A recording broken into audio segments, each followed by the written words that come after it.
Hello everyone, कैसे हैं आप लोग। मैं उम्मीद करता हूं कि आप सब अच्छे होंगे। तो आज के इस वीडियो में हम लोग एनसीईआरटी मैथमेटिक्स क्लास 10th का जो है प्रश्नावली 3.3 स्टार्ट करेंगे। तो देखते हैं इसमें प्रश्न क्या दिया गया है। इसमें कह रहा है कि निम्नलिखित रैखिक समीकरण युग्म को प्रतिस्थापन विधि से हल करें। हम लोगों ने प्रश्नावली जो है 3.2 में दो चर वाले रैखिक समीकरण को हल करने की विधि देख लीजिए। हम लोगों ने ग्राफीय विधि सीखा था, है ना, लेकिन इस वाले में हम लोग देखेंगे प्रतिस्थापन विधि, विलोपन विधि और बीजगुणनखंड विधि। तो अभी जो कह रहा है ये प्रतिस्थापन विधि है, ठीक है ना। तो और सारी विधियाँ, लेकिन एनसीईआरटी जो है यही 4 विधियाँ ज़्यादा प्रेफर करता है। तो इसी के अनुसार हम लोग चलेंगे। ऐसा कोई नियम नहीं है कि प्रतिस्थापन विधि को कैसे बनाते हैं। आपको एक बनाइए, दो बनाएंगे और आप खुद ब खुद समझ जाइएगा, ठीक है। तो काफ़ी आसान है। इस प्रकार से आप देखिए, हम बहुत ही आसानी से सॉल्व करेंगे और आपको सारा का सारा चीज़ें समझ में आ जाएगा। और प्रतिस्थापन विधि से हम लोग समझते हैं। देखिए, सबको प्रतिस्थापन विधि से हमको सॉल्व करना है इसमें। तो देखिए इसको कैसे हम लोगों को एक्स और वाई का मान प्रतिस्थापन विधि से निकालेंगे।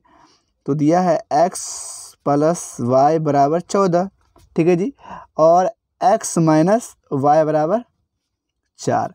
तो ये चीज़ दिया है। ये समीकरण 1 है और ये समीकरण 2 है। और यहाँ पे आप लिख दीजिए प्रतिस्थापन विधि से। क्या लिख दीजिएगा?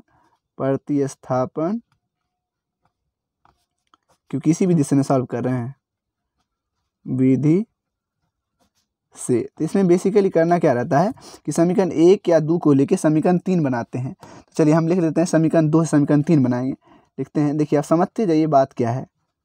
समीकरण 2 से हम x या y के मान को पक्षांतर कर देंगे, अर्थात समीकरण 3 बना लेंगे। समीकरण 2 है x माइनस वाई बराबर 4। तो हम लिख सकते हैं x बराबर 4 प्लस का हो जाएगा y। समीकरण क्या बन गया? 3। आप जो समीकरण 2 से 3 बनाए हैं, यानी x का मान निकालें, तो इस x के मान को समीकरण 1 में रखेंगे, ना कि 2 में रख देंगे, क्योंकि इस 2 से ही समीकरण 3 बना है ना। तो इसमें नहीं रख सकते हैं आप क्या कीजिएगा कि इस x के मान को, यानी समीकरण 3 को समीकरण 1 में रखिएगा। जिस समीकरण से तीसरा समीकरण का निर्माण होगा उसमें नहीं रख सकते हम, तो होगा ही नहीं। यानी x का मान समीकरण 1 में रखते हैं। क्या लिखेंगे? समझते जाइए, x का मान समीकरण 1 में रखने पर, ठीक है। तो देखिए, यानी x प्लस वाई बराबर कितना है? 14। x के स्थान पे ये सारा रख दीजिए। तो x के स्थान पे 4 प्लस वाई, और प्लस ऑलरेडी पहले से वाई है, बराबर 14। यानी देखिए 4 प्लस 2y हो गया बराबर 14। यानी 2y बराबर क्या आ गया? 14। माइनस में इधर जाएगा 4, तो ये क्या आ गया आपका? 10। यानी 2y बराबर 10। यानी y बराबर क्या निकल गया? 10/2, यानी 5 बार में। और y का मान क्या आ गया आपका? 5। तो देखिए ये सॉल्व करना था हमें, और y का मान 5 आ गया। तो x का मान निकालना है। तो देखिए इस मान को जो डायरेक्ट हम रख देते हैं वहाँ, और खुद ब खुद निकल जाएगा ना, है कि नहीं। यानी y का मान अगर समीकरण हम लोग रखते हैं 3 में, तो यहाँ पर तो तुरंत निकल जाएगा। तो लिख देंगे कि y का मान समीकरण 3 में रखने पर, y का मान समीकरण 3 में रखने पर, तो समीकरण 3 आपका ये है। x बराबर क्या है? 4 प्लस y है। तो 4 प्लस 5 बराबर क्या आ गया? 9। यानी x का मान कितना आ गया? 9, और y का मान 4। तो इस प्रकार से आप इस समीकरण को सॉल्व कर सकते हैं, है ना। तो काफ़ी आसान था। चलिए हम दूसरा देख लेते हैं। तो दूसरा में क्या है? देखिए इसका दूसरा क्या है, तो बस वही x के स्थान पे y के स्थान पे आपको एस टी दे दिया। कोई दिक्कत का बात नहीं है। s माइनस टी बराबर आपको दे दिया है 3, और s/3 प्लस t/2 बराबर दे दिया है 6। तो सबसे पहले क्या कीजिएगा आप, ये समीकरण 1 है, ये समीकरण 2 कह सकते हैं। पहले इसको क्या कीजिए, आप व्यवस्थित कर लीजिए, क्योंकि इसके तरीका में लिख लीजिए। ये जो है थोड़ा भिन्न के रूप में लिखा है, तो इसको तरीका में लिख लेते हैं। सबसे पहले इसको एलसीएम लेंगे, तो ये हो जाएगा 6, और 3 दूना 6, तो यहाँ जाएगा 2s। 3 बार में तो 3t बराबर 6, है ना। तो क्रॉस मल्टीप्लिकेशन कीजिएगा, तो 2s प्लस 3t बराबर 6×6 = 36। अब ये बन गया समीकरण, ठीक ठाक, है ना। अब इसको ये अब नाम रख सकते हैं आप। इसको समीकरण 1 कह दें, इसको आप 2 कह दें, इसको आप 3 कह दें, उससे कोई मतलब नहीं है। यानी लेकिन ओरिजिनल समीकरण ये बना और ये बना, ठीक है ना। इसको रहते इसको 2 कह दें, ठीक है ना, ये सही लगता है। तो देखिए ये समीकरण आप क्या कीजिएगा, एक या दो से, मतलब आप इजी देखिए कहाँ से पक्षांतर करने में इजी होता है। तो हम क्या लिखते हैं, समीकरण 1 से समीकरण 3 बनाते हैं, क्योंकि समीकरण हम लोग 2 से 3 बनाते समय समीकरण 1 से लिखते हैं। तो समीकरण 1 से s माइनस टी बराबर क्या है आपका 3, तो आप क्या लिख सकते हैं, s बराबर 3 प्लस टी। अब इस समीकरण 3 को कहाँ रख देते हैं, s का मान समीकरण किस में रख देते हैं, 2 में, यानी लिखेंगे s का मान समीकरण 2 में रखने पर आप लिख दीजिएगा, ठीक है। तो समीकरण 2 में यानी 2s प्लस 3t बराबर 36 है। तो s के स्थान पे क्या रखना आपको, ये 3 प्लस टी, तो 2 इंटू 3 प्लस टी लिख दिया, और प्लस ये 3t ऑलरेडी है ना, तो इसको आप लिख दीजिए, यानी 3 दूना 6 प्लस 2t गुना हुआ अंदर में दोनों से होगा, प्लस 3t बराबर 36, यानी 6 प्लस 2t और मतलब 3t बराबर 5t बराबर 36, यानी 5t बराबर 36 माइनस में आ जाएगा इधर, तो 6 ये आ गया 30 और t बराबर क्या बच्चा में आ जाएगा 5, तो आ जाएगा आपका 6 पंचे 30, तो 6 आ जाएगा t का मान। t का मान आपका क्या आ गया, तो 6 है ना, तो इसमें कोई दिक्कत नहीं है। तो अब क्या रखते हैं, t का मान रख देते हैं समीकरण इसमें, मतलब 3 में,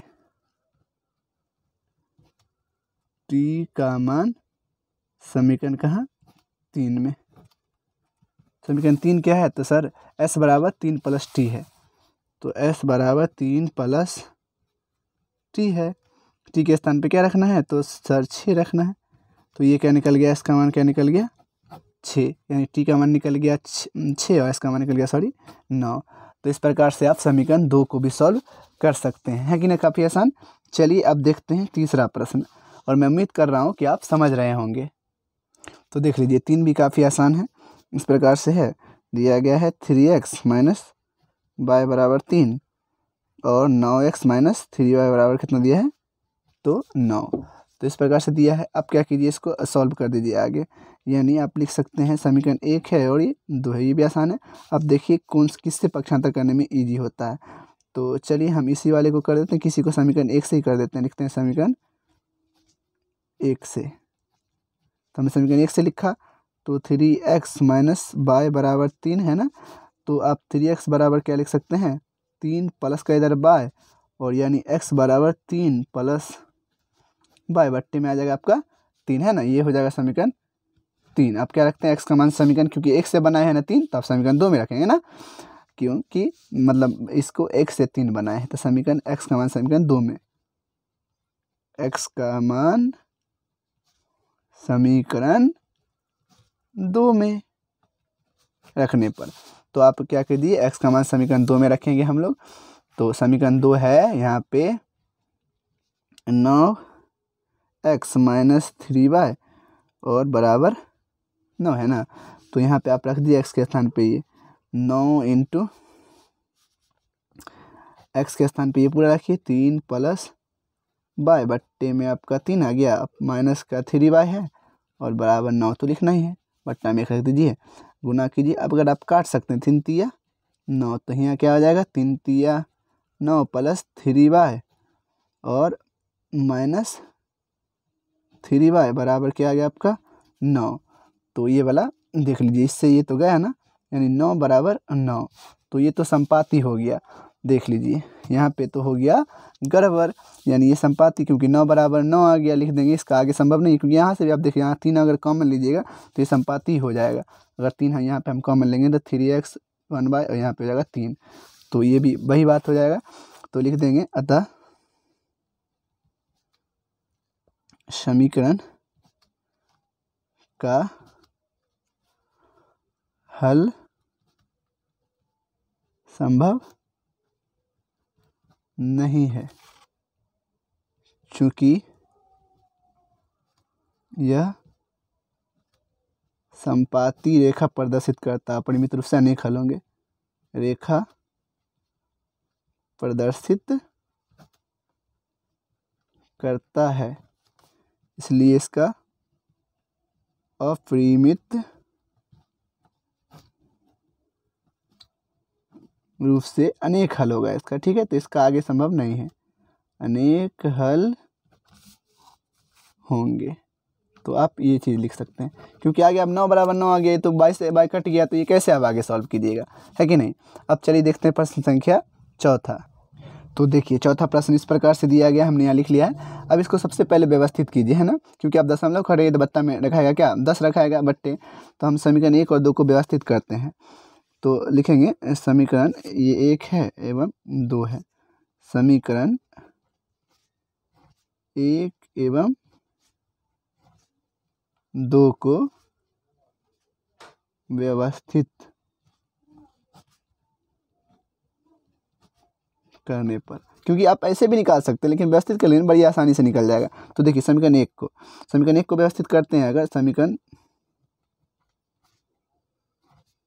1 को पहले करते हैं, तो समीकरण 1 को करते हैं, तो देखिए दशमलव यहाँ हटाएंगे तो यहाँ बट्टा में क्या आ जाएगा 10, यानी 2x बट्टे क्या आ जाएगा 10, तो जीरो का वैल्यू है नहीं। अब यहाँ पे दशमलव हटाएंगे तो ये क्या आ जाएगा 3 बाय बट्टे में 10, समझ रहे हैं ना आप।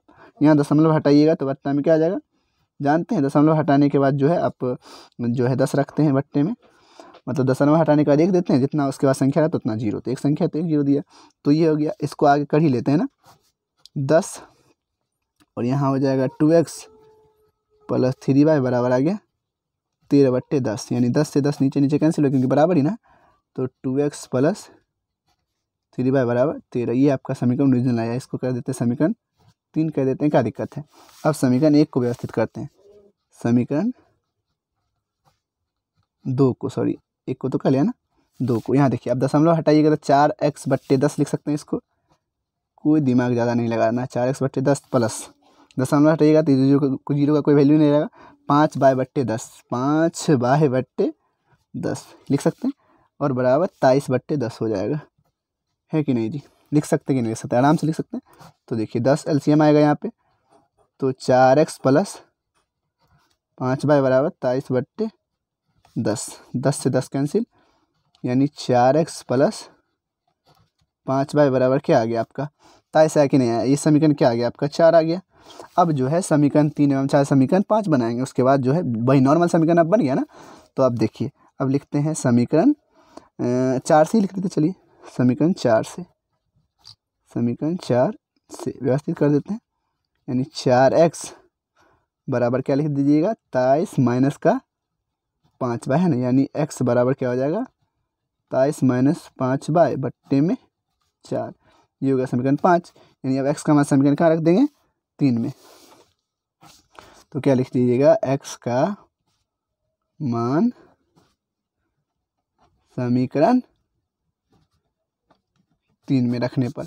तो चलिए समीकरण 3 पहले लिख लेते हैं, आसानी से लिख देंगे 2x प्लस 3y बराबर 13। देखिए बहुत आसानी से समझाएंगे हम, है ना। तो देखिए यहाँ पे x के स्थान पे ये 23 माइनस 5 बाय बट्टे 4 रखेंगे, 2 इंटू 23 माइनस 5 बाय बट्टे 4, प्लस का है ये 3y तो लिख दिया, बराबर का 13 है तो लिख दिया। यहाँ से 2 दूना 4 कट रहा है ना, क्योंकि गुना में है। तो देखिए 23 माइनस 5 बाय बट्टे, यहाँ भिन्न का जोड़ कर देते हैं, यहाँ डायरेक्ट कर दें, बट्टे में 2 आ गया और प्लस 3 दूना 6 बाय बराबर 13, है ना। गुना करते क्रॉस मल्टीप्लिकेशन, ये हो जाएगा 23 माइनस 5 बाय में से 1 बाय गया तो क्या बचा, प्लस का बाय बच गया अपने पास ना, और बराबर 13 दूना 26। बात समझ में आ रहा है ना, यानी बाय बराबर 26 में से गया 23, तो आपका बाय का मान क्या निकल गया जी, तो 3। बाय का मान आप निकाल लिए यहाँ से 3, कोई दिक्कत। अब जो है बाय का मान 3 निकल गया, तो बाय का मान रख देते हैं समीकरण इस वाले में, यानी 5 में, है ना। तो y का मान समीकरण 5 में रखने पर लिख देना है। तो समीकरण 5 क्या है आपका, ये है x बराबर 23 माइनस 5 बाय बट्टे 4 है। तो 23 माइनस 5 बाय के स्थान पे क्या रखिएगा 3, बट्टे में क्या है तो 4, तो 23 माइनस 15 बट्टे 4 लिखिएगा, तो आप घटाते हैं तो 8 बचेगा, है ना। 23 में से जो 15 गया 8 बट्टे 4, 4 दूना 8, यानी ये क्या निकल गया x का मान 2 निकल गया, और y का मान क्या निकल गया 3 निकल गया। तो इस प्रकार से आप चेक कर सकते हैं, काफ़ी आसान है ना। तो इस प्रकार से हम चेक करेंगे, सबको निकाल सकते हैं। चलिए अब देखते हैं प्रश्न संख्या 5वां। तो देखिए 5वां प्रश्न इस प्रकार से है कि √2x प्लस √3y बराबर 0 और रूट जो है 3x माइनस √8 बराबर 0, इसको हम लोग निकालना है। ठीक है, तो प्रतिस्थापन विधि से लिखेंगे तो वो लिख देंगे। अब हम लोग इसमें समीकरण 1 है और ये समीकरण 2 है, तो अब समीकरण हम लोग 1 या 2 से समीकरण 3 बनाएंगे। तो चलिए लिखते हैं अभी समीकरण 2 से। तो प्रतिस्थापन विधि काफ़ी आसान है। समीकरण 2 से, समीकरण 2 से आप क्या लिखिएगा कि √3x माइनस √8y बराबर 0 है, यानी √3x बराबर क्या हो जाएगा, प्लस का उधर हो जाएगा ना, √8y, यानी x बराबर क्या हो जाएगा बताइए, √8y बट्टे में आ जाएगा √3। कोई दिक्कत? ये समीकरण आ गया आपका 3। आसान है ना। अब x का मान समीकरण 1 में रख देते हैं, यानी x का मान समीकरण 1 में रखने पर, तो देखिए समीकरण 1 क्या है, तो √2x प्लस √3y बराबर 0 है। तो चलिए अब हम लोग लिखते हैं, यहाँ पे जो है x का मान रख देंगे। √2x के स्थान पे क्या लिखिएगा, तो √8, इसको 2√2 भी लिख सकते हैं ना, 8 को 2√2 लिख सकते हैं या डायरेक्ट लिख सकते हैं। चलिए 8y बट्टे √3, टेंशन नहीं लेने का, एकदम आसान है, प्लस √3y बराबर 0, यानी बट्टा में 1 रख सकते हैं। गुना कीजिएगा, √16 हो जाएगा, अंदर में गुना हो सकता है ना, बाय। अब बट्टे में √3 का एलसीएम ले लिया और प्लस √3 से गुना किया, तो क्या आ गया यहाँ पे 3y बराबर का 0, यानी कि क्रॉस मल्टीप्लिकेशन कीजिए तो √16y, यानी निकाल देते हैं ना, √16 क्या 4y हो जाएगा, 4y प्लस 3y बराबर 0, यानी 7y बराबर 0, यानी y बराबर क्या आ गया 0 बट्टे में 7, यानी ये क्या आ गया 0। y का मान क्या आ गया आपका 0 ही आ गया। तो अब y का मान समीकरण किस में रख देते हैं, 3 में। तो लिख देंगे y का मान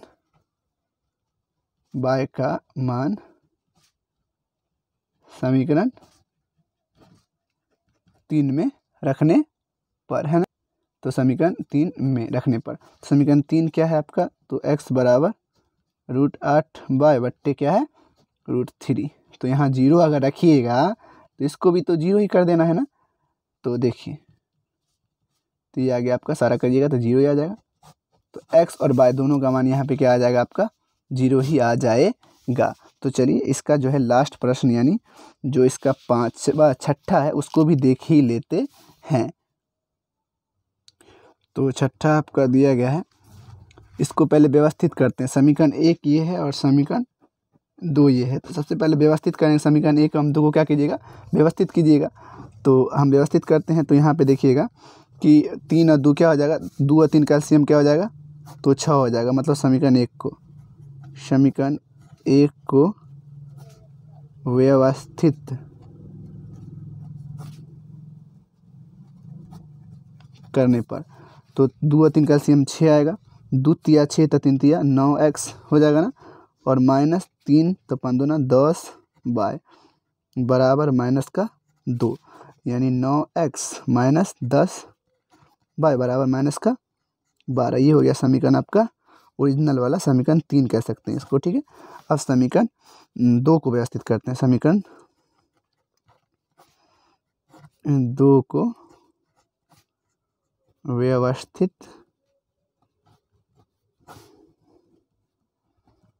करने पर, तो क्या दिक्कत है, समीकरण 2 को भी हम लोग क्या करते हैं, बड़े ही प्यार से व्यवस्थित करेंगे। 2 और 3 का एलसीएम यहाँ भी क्या आ जाएगा 6 आ जाएगा। तो देख लीजिए, तो 3 दूना 6, तब यहाँ पे हो जाएगा 2x प्लस 2 तिया 6 तो 3y बराबर आ जाएगा 13/6। 6 से 6 यहाँ तो कैंसिल होगा नीचे से नीचे, यानी 2x, क्योंकि बराबर है ना, क्योंकि अगर आप उसको 6 वहाँ दिया 6 से कैंसिल होगा, 3y बराबर क्या हो जाएगा 13। ये आ गया समीकरण 4। अब क्या करते हैं हम लोग कि समीकरण 4 से समीकरण 5 बना लेते हैं। समीकरण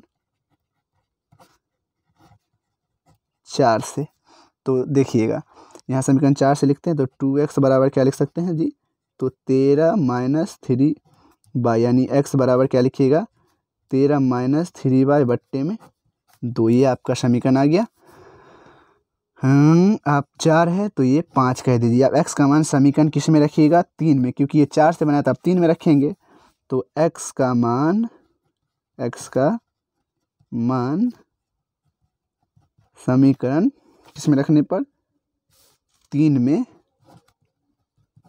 रखने पर, समीकरण 3 में। तो देखिए समीकरण क्या है, 3 9x माइनस 10 बाय बराबर माइनस का है 12। तो यहाँ पे x के स्थान पे ये पूरा रखिएगा, जो 9 बाहर निकलेगा, x के स्थान पे 13 माइनस 3/2, ठीक है जी, और माइनस 10 बाय बराबर माइनस का है 12।